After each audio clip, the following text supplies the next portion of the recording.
চলো তোমাদের সাথে শেয়ার করি যে তোমরাও যদি বাগবাজারে ঘুরতে যাও আর তোমাদের একদম বাজেট একটুখানি শর্ট থাকে, তাহলে তোমরা কি কি ভালো জায়গা ট্রাই করতে পারো। তো ফার্স্টেই আমি চলে গেছিলাম হট থাই মোমোতে, যেটা আমার খুব ফেভারিট একটা মোমো স্পট, যেখানের মোমো জাস্ট চুমু হয়।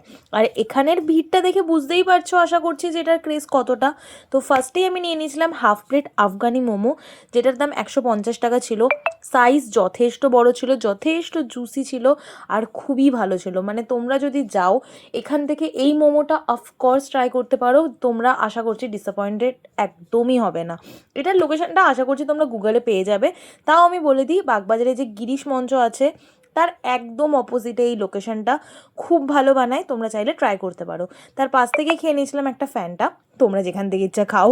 তারপরে আমরা চলে গেছিলাম হচ্ছে ব্রোস কাবাবে, যেটার কাবাব আমার লিটারালি খুব ভালো লাগে। দেখো এখানে কত কত একদম লাইন দিয়ে কাবাব রেডি হচ্ছে।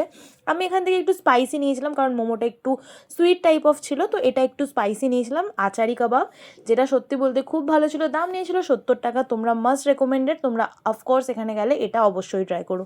তারপরে একদম ব্রোস কাবাবের পাশেই ছিল এই আন্টিটার কুলফির দোকান, যেখানে 50 টাকা 40 টাকার মধ্যে কুলফি তোমরা পেয়ে যাবে। আমরা নিয়েছিলাম এক প্লেট কুলফি, যেটার দাম আমাদের পড়েছিল হচ্ছে 40 টাকা। তোমরা এখানে 50 টাকারও পেয়ে যাবে। সত্যি বলতে এই গরমে এই কুলফিটা যে কারো একদম শরীরটাকে রিফ্রেশ করে দিতে পারে, ভীষণ ভালো ছিল। 40 টাকা দাম ছিল, একটু ওভার প্রাইস মনে হতে পারে, বাট খেলে আশা করছি ডিসঅ্যাপয়েন্টেড হবে না, কারণ যা গরম খুব ভালো লাগবে। আর সত্যি বলতে খুবই ভালো ছিল। তারপরে আমাদের last but not the least এমন একটা জায়গায় গেছিলাম, সেটা হচ্ছে লালটু কেবিন। এখানে আমরা ট্রাই করেছিলাম হচ্ছে চিকেন ভাপা। এখানে আরও অনেক রকম ফ্রাইড আইটেম আছে, বাট আমাদের আর পেটে জায়গা ছিল না, আমরা শুধু এখান থেকে ট্রাই করেছিলাম। এখানে যেটা ইউএসপি চিকেন ভাপা, সেটাও সত্যি খুব ভালো ছিল। তোমরা চাইলে এখান থেকে চিকেন ভাপাটা অবশ্যই ট্রাই করতে পারো। That's it for today. তো এরকম পাগলামি করতে থাকুক, আর তোমরা ভিডিওটাতে লাইক করতে ভুলো না। দেখা হবে নতুন একটা ভিডিওতে। বাই।